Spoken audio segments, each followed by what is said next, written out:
তাকে দেখে এসেছি টিভি বা ফোনের পর্দায়। আজ মন ব্যাকুল তারই দর্শনের আশায়। তার দর্শন পাবো কি? মনে ছিল হাজারো প্রশ্ন, আজ সেই প্রশ্নেরই উত্তর পেলাম। Good morning. আজকে কামাখ্যা মায়ের পুজো দেবো, উমানন্দ মন্দিরে পুজো দেবো, আর এখানকার রোপওয়েটা একটু ওঠার ইচ্ছা আছে। তো এখন বাজে 5:15। জানি না কতটা কি টিকিট কিরম কি ব্যবস্থা আছে না আছে, আমি কথা বলে রেখেছি, দেখা যাক। হোটেলের রিসেপশনে দাঁড়িয়ে আছি, আর নিচে আমার গাড়ি ওয়েট করছে, কিন্তু লক করা আছে বলে দরজাটা আমি বেরোতে পারছি না। আমি কল করেছি, ওনারা খুলুক, তারপরে আমি যাবো। বেরিয়ে যাচ্ছ? পুজো দিতে যাবো। আগে কখনো দেখেছো মাকে? না, এই প্রথম? এই প্রথম। গেট খুলে দিচ্ছি, এবার আমি যাই। ভারতের আসাম রাজ্যের গুয়াহাটি শহরের নীলাচল পর্বতে অবস্থিত একটি হিন্দু মন্দির হলো কামাখ্যা দেবী মন্দির।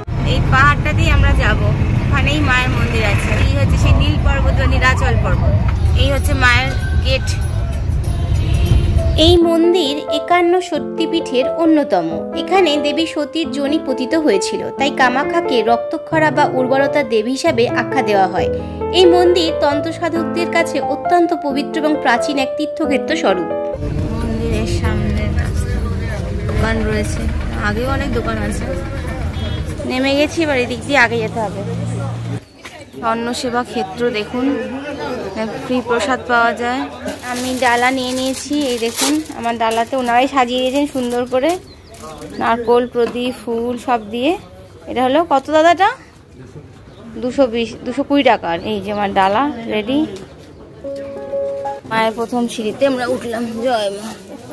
এইভাবে এখন উঠতে হবে একটুখানি, তারপরেই মন্দির। এই হলো মন্দিরের এন্ট্রান্স। আমরা ঘরের দিকেই চলেছি, পৌঁছালাম মায়ের মন্দির কামাখ্যা দেবালয়। বর্তমান এই মন্দিরটি অহোম রাজাদের রাজত্বকালে নির্মিত হয়। মন্দিরটিতে 4টি কক্ষ আছে। এটি ছিল জেনারেল লাইন, যেখানে পুজো দিতে গেলে আপনাকে হাতে 7-8 ঘন্টা সময় রাখতেই হবে। সৌভাগ্যক্রমে সেদিন আমি একটা ছোট্ট লাইনে দাঁড়ানোর সুযোগ পেয়েছিলাম, যেটাকে এখানে 2 নম্বর গেটের লাইন বলে বলা হচ্ছিল। একটা লাইন ছিল বন্ধুরা, এই লাইনে কিন্তু কোনো টাকা পয়সার কিছু ব্যাপার নেই। আমি এই লাইনেই পুজো দিয়েছি, খুব তাড়াতাড়ি দর্শনটা আমার হয়েছে। ভিআইপি লাইনে আমি এসেছিলাম, কিন্তু ভিআইপির টিকিটটা আমি পাইনি। বোধহয় মায়ের ইচ্ছে ছিল আমি এই লাইনে দাঁড়াই। এই লাইনটা কিন্তু খুব বেশি বড় না, দেখুন ছোট এই লাইনটা আছে, কিন্তু এই লাইনে আপনার কোনো রকম টাকার কিছু ব্যাপার নেই। শুধু ঢুকবেন যখন, তখন একটুখানি আপনাকে দান কিছু মূল্য দিতে হয়, আর তারপরে ভিতরে গিয়ে মায়ের থালাতে একটা দান কিছু দিতে হয়, সেটা আপনার ইচ্ছা অনুযায়ী। আর তারপরে মায়ের যে আপনি ডালাটা দিচ্ছেন, সেখানে কিছু আপনি দান করতে পারেন, করে পুজো করবেন। আর খুব ভালো দর্শন হলো, খুবই ভালো লাগলো। মাকে এখান থেকেও দেখা যায়। এই মন্দিরের গর্ভগৃহটি পঞ্চরথ স্থাপত্য শৈলীতে নির্মিত। এটি আসলে একটি গুহা, যা আকারে ছোট ও অন্ধকারময়। সরু খাড়াই সিঁড়ি দিয়ে এখানে প্রবেশ করতে হয়। এখানে একটি শিলাপট্ট রয়েছে, যা যোনি আকৃতি বিশিষ্ট। এরই ভিতর একটি সরু পাথরের গভীর গর্ত দেখা যায়, যা প্রস্রবণের জল দ্বারা সবসময় ভরে থাকে। ইনি হলেন মা কামাখ্যা। অম্বুবাচী মেলা এখানে সাড়ম্বরে উদযাপিত হয়, তবে এই শিলাপট্টটি সবসময় লাল বস্ত্র এবং ফুল দিয়ে সাজানো থাকে। মায়ের মন্দিরটা ভীষণই সুন্দর। মন্দিরের একটি ইতিহাসও আছে। আর মা তো শক্তিপীঠ, আর একমাত্র আমাদের ভারতের যোনিপীঠ। মানে কথিত আছে যে সতীর যখন দেহত্যাগ হয়, তখন মহাদেব সেই সতীর সবকে কাঁধে নিয়ে তাণ্ডব নৃত্য করেছিলেন। তো তখন শ্রী নারায়ণ তার সুদর্শন চক্র দিয়ে মায়ের দেহখণ্ড করেছিলেন। তো সেই দেহখণ্ডগুলো যেখানে যেখানে পড়েছে, সেগুলোই কিন্তু সতীপীঠ আখ্যা নিয়েছে। তো এইখানে মায়ের যোনিপট্ট রয়েছে, মানে মায়ের যোনিটা এখানে পতিত হয়েছিল। তো সেইখান থেকেই এই জায়গাটা কামাখ্যা দেবী নামে প্রচলিত। আর আজকে সকালবেলা পুজো দিয়ে খুব ভালো লাগছে, ভীষণই ভালো লাগছে। একটা অন্যরকম ফিলিংস আমি হয়তো বোঝাতে পারছি না, বা আপনারা যারা পুজো দিয়েছেন তারা এই ফিলিংসটা অবশ্যই করেছেন। মাকে দেখলাম, আমার লাগলো, বলো। ভালো লাগলো, মানে বলে বোঝাতে পারছি না, খুব ভালো লাগলো। একটু মনটা খারাপ হয়ে গেছিল যে বোধহয় মায়ের আর দর্শন হবে না, আবার বোধহয় আমাকে ঘুরে আসতে হবে। তো জেনারেল লাইনে প্রচুর লাইন, সেখানে 7-8 ঘন্টা লেগে যায়। খুব মনটা খারাপ হয়ে গেছিলো আমার, কিন্তু মানে অনেস্টলি বলছি, কিছু জিনিস না মানে বোধহয় ভগবান শোনেন।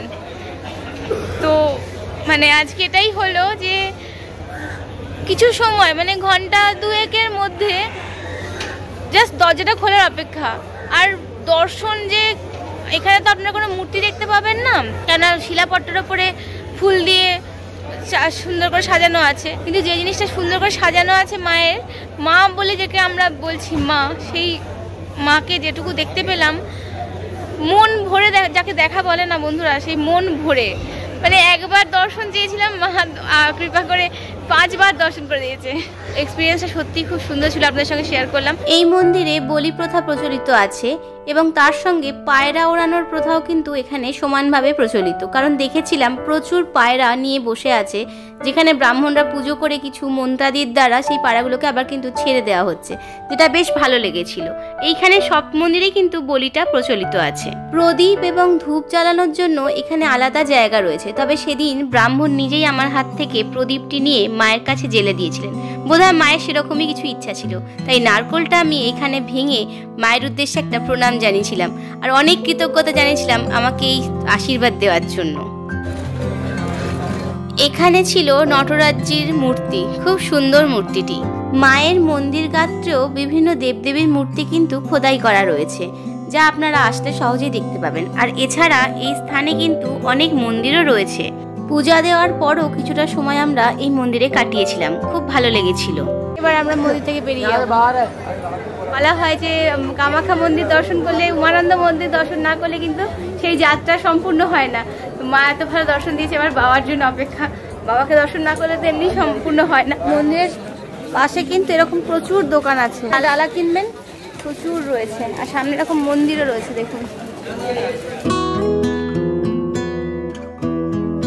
আমি মায়ের পুজো দিয়ে, দর্শন করে পুজো দিয়ে এখন আরেকটা মন্দিরে এসেছি, আরেকটু ওপরের দিকে। এটা হচ্ছে মা ভুবনেশ্বরীর মন্দির। পাশেই কিন্তু আপনার ব্রহ্মপুত্র রিভারটা দেখা যাচ্ছে, কিন্তু এত আজকে ফগ কিছু বোঝা যাচ্ছে না। আমি একটু ওয়েট করছি, কারণ যদি একটু পরিষ্কার হয়, ফগটা কেটে যায়, তাহলে আমি দেখাবো আপনাদেরকে। হলো মা ভুবনেশ্বরী টেম্পল, এই হলো মন্দির, আমাদের সিঁড়ি। এই দেখুন মন্দিরে একটা তেজপাতার গাছ, তেজপাতা গাছ, এই যে আরেকজন দেখছে তেজপাতা গাছ।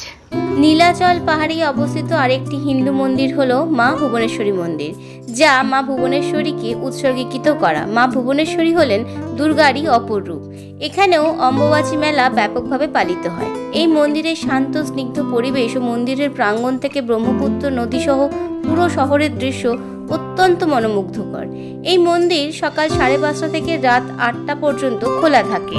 কামাখ্যা মন্দির দর্শন করে পাহাড়ের একটু উপরে উঠলেই কিন্তু দেখতে পাবেন এই মন্দির। ইনি হলেন মা ভুবনেশ্বরী। এই মন্দিরেও কিন্তু বলি হয়। ভুবনেশ্বরী মায়ের দর্শনটাও খুব ভালো হলো। আজকে সকাল থেকে দর্শনটা আমার খুব ভালোই হচ্ছে। এখন অপেক্ষা শুধু মহাদেবের দর্শন, মানে ভোলে বাবার উমানন্দ মন্দিরের দর্শনটা বাকি রয়েছে। খুব ভালো লাগছে যে মা বেরোবেন ঘুরছে। আর সামনে না একটা সুন্দর ভিউ পয়েন্ট আছে, যেখানে ওই ব্রহ্মপুত্র রিভারটা দেখা যাচ্ছে। আমি চেষ্টা করছি আপনাদেরকে যতটা দেখানো যায়। চলুন দেখি। এরকম পুরো এই সামনের নদী, কিন্তু পুরো কুয়াশায় একদম আচ্ছন্ন। এটা কিন্তু পুরোটাই ব্রহ্মপুত্র নদী গেছে। দেখে যেন মনে হচ্ছে আকাশের সাথে মেঘের সাথে একদম ঢেকে গেছে। আমি যতটা পাচ্ছি চেষ্টা করছি দেখানো। ভুবনেশ্বরী মন্দির দর্শন কমপ্লিট। এবার আবার আমরা চলেছি উমানন্দ টেম্পলের দিকে। এই যে পেছনে পুরোটা একদম নদীটা ছিল, কিন্তু এত কুয়াশা কিচ্ছু বোঝা যাচ্ছে না। ঠিক আছে, নদী তো আমরা ক্রস করবোই, পিকক আইল্যান্ড যেতে হবে না, তখনই না হয় দেখা হবে। একটা জিনিস জানলাম, এই ভুবনেশ্বরী মায়ের মন্দিরে কিন্তু মোষ বলিও দেওয়া হয়। আর দুটো হাঁড়ি কাঠ রয়েছে, একটা বড় যেটাতে মোষ বলি হয়, আর একটা ছোট যেটাতে ওই পাঠা বলি হয়। মায়ের এখানে কিন্তু সব মন্দিরে মোটামুটি বলি প্রচলিত আছে। আপনারা দেখতে পাবেন সব মন্দিরে হাঁড়ি কাঠ রয়েছে, মানে বলিটা যেখানে হয় সেটা বেশ ভালোই বোঝা যায়। মন্দির দর্শন কমপ্লিট করে এবার আমরা চলেছি সরকারি জেটিঘাটের দিকে। উদ্দেশ্য ছিল উমানন্দ মন্দির, যেটা পিকক আইল্যান্ডে আছে, সেখানে যাব। আমরা জেটিঘাটে চলে এসেছি, আর দেখতে পাচ্ছেন দূরে লঞ্চগুলো দাঁড়িয়ে আছে। এখানে সরকারিও আছে, বেসরকারি লঞ্চও আছে। আমি সরকারি জেটিঘাটে এসেছি, যেখানে 40 টাকার বিনিময়ে আপনারা টিকিট কাটতে পারবেন, আর যাওয়া আসার হয়ে যাবে। তো আমি টিকিটটা কাটি, নামতে হবে। দেখে নিন সিনটা কিছু এরকম আছে। রাস্তাটা সাংঘাতিক। এই নদীর চড়াতে আমরা চলে এসেছি, আর যাবো ওদিকে। সরকারি লঞ্চটা ওদিকে আছে। এই যে টিকিট কাউন্টার, এন্ট্রি ফি 40 টাকা। এমভি হিমাচল, এই হলো আমাদের বোট। এইখানে যাব পিকক আইল্যান্ড, যেটা এখানে উমানন্দজির মন্দির আছে। এবার শুরু হলো ব্রহ্মপুত্র নদীর বুকে ভেসে চলা, আর সঙ্গে নদীটারও একটু ইতিহাস জেনে নেওয়া। এটি একটি আন্তঃসীমান্ত নদী, যা দক্ষিণ পশ্চিম চীন, উত্তর পূর্ব ভারত এবং বাংলাদেশের মধ্যে দিয়ে প্রবাহিত হয়েছে। মানস সরোবর থেকে এর উৎপত্তি। এটি প্রবাহের দিক থেকে বিশ্বের 9ম বৃহত্তম এবং 15তম দীর্ঘতম নদী। এটি 3000 কিমি লম্বা এবং 135 মিটার গভীর। কাছে চলে এসেছে পিকক আইল্যান্ড, আর নামার পালা। বেশ ভালো লাগে। উমানন্দ মন্দিরের গেট, মন্দির এই খুলেছে, আমরা এখন চলেছি এইভাবে এসে এখান থেকে এইবার যাব। এখন সারাটা এখন মন্দির ওপেন হয়েছে। বন্ধুরা, এবার আমরা উমানন্দ টেম্পলের সিঁড়ি ওঠা শুরু করছি। 120টা সিঁড়ি আছে এখান থেকে জানতে পারলাম। এবার 120টা সিঁড়ি, আমার মা কতক্ষণ টাইম নেই এটা হচ্ছে দেখার বিষয়। যতক্ষণ লোক এসেছিল ভেসেলেতে সব ফাঁকা হয়ে গেছে, আমরাই রয়েছি। ভোলানাথের নাম করতে করতে একজন চলেছে, জয় বাবা ভোলানাথ করতে করতে একজন চলেছে। মন্দির এবার উঠছে সিঁড়িতে। ব্রহ্মপুত্র নদের বুকে সব থেকে ছোট একটি দ্বীপ। ব্রিটিশরা এর আকৃতির জন্য একে ময়ূর দ্বীপ বলে থাকে। শাস্ত্রমতে শিব তার স্ত্রী পার্বতীর সুখ স্বাচ্ছন্দ্যের জন্য এই দ্বীপ সৃষ্টি করেন। এখানে শিব ভয়ানন্দ রূপে বিরাজমান। কালিকা পুরাণ মতে সতীর মৃত্যুর পর মহাদেব যখন ঘোর তপস্যায় মগ্ন ছিলেন, সেই সময় কামদেব তার তপস্যা ভঙ্গ করেন। সেই অপরাধে মহাদেব কামদেবকে এই স্থানেই ভস্ম করেছিলেন।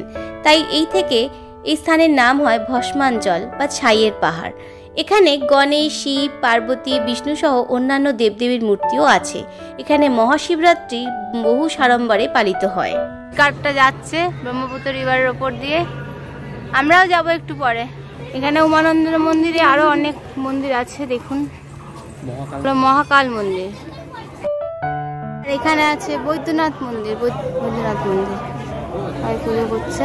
মন্দিরের পরিবেশটিও খুব সুন্দর। উমানন্দ মন্দির দেখা কমপ্লিট। এবার এখান থেকে আমরা রোপওয়ে স্ট্যান্ডে যাব। কেমন লাগলো পুজো দিয়ে? সুন্দর, বাবাকে দর্শন হলো, বাবার নাম করে 120 খানা সিঁড়ি পার হয়ে গেলাম। হ্যাঁ সত্যি, আমি ভয় পেয়ে গেছি। হয়নি, বলে না মন থেকে কিছু চাইলে সেটা ভগবান শোনে। অত লাইনের মাঝখান থেকেও আমরা বাবাকে দর্শন ফাঁকায় করলাম। খুব ভালো দর্শন ভালো করেছি যে বাবার ইচ্ছা। আমরা চলে এসেছি রোপো স্ট্যান্ডে। এবার এখান থেকে এই যে দেখুন সামনের বিল্ডিংটা আছে, এটা হচ্ছে রোপো স্ট্যান্ড। একটুখানি ফেরিঘাট থেকে একটুখানি, ঠিক আছে, এই হলো রোপো স্ট্যান্ড। এবার এখান থেকে আমরা একটুখানি ব্রহ্মপুত্রের এপার থেকে ওপারটা পুরো ক্রস করব। এটা এখানকার গুয়াহাটির স্পেশালিটি। তো যারা আসবেন হাতে সময় নিয়ে আসবেন, এখানে অবশ্যই যাবেন। এমনিতে তো রিভার ক্রুজে তো হলোই, এবার রোপোতে করে একটুখানি দেখাবো। আমরা এদিক দিয়ে ঢুকবো। এই দেখুন রোপওয়ে টার্মিনাল। এইখান থেকে টিকিট কালেক্ট করতে হবে, যে টিকিট হাউস লেখা আছে দেখতে পাচ্ছেন। টিকিটের মূল্য এখানে দেওয়া রইল, আপনারা একটু দেখে নেবেন। সিনিয়র সিটিজেন যদি হয় তাহলে কিন্তু আপনারা আই কার্ডটা একবার দেখাবেন, সেক্ষেত্রে আপনাদের একটু কনসেশন থাকবে, মানে 100 টাকা হবে। আর আপনাদের মতো যারা আছেন তাদের 200 টাকা করে টিকিট পড়ছে। চার্জেস তো আমি দেখিয়ে দিচ্ছি। সিকিউরিটি চেকিংয়ের পর এবার আমরা ওদিকে যাচ্ছি। লিফট আছে, লিফটে করে যাব উপরে। এখানে লিফট আছে দেখতে পাচ্ছেন। দেখি আমরা ওয়েটিং এরিয়া এক্সিট এন্ট্রি হয়ে গেল। দেখতে পাচ্ছি কেবিল কারটা দাঁড়িয়ে আছে, এখানে যাবো আমরা। এখানে স্ক্যানিং করি, তারপর ঢোকানো হবে। এবার আমরা চলেছি, ঘুরে তো পড়েছি কেবিল কারে। এবার ছাড়ুক, তারপরে পুরো এই প্রান্ত থেকে ও প্রান্ত ব্রহ্মপুত্র রিভারের নাম দেখাবো আপনাদেরকে। ছেড়ে দিয়েছে আমাদের রোপওয়ে। দেখুন নিচে, দেখুন অবস্থা কি হচ্ছে, ভালো লাগছে না? ছেড়ে দিয়েছে আমাদের রোপওয়ে। ব্রহ্মপুত্র নদীর উপর দিয়ে চলা এই যাত্রীবাহী রোপওয়ে গুয়াহাটির উত্তর ও দক্ষিণ প্রান্তকে সংযুক্ত করে। এই প্রকল্পের জন্য 5,608.20 লক্ষ টাকা ব্যয় করা হয়েছিল। উপর থেকে উমানন্দ মন্দিরেরও একটা সুন্দর ভিউ পাওয়া যাচ্ছিল, খুব ভালো লাগছিল।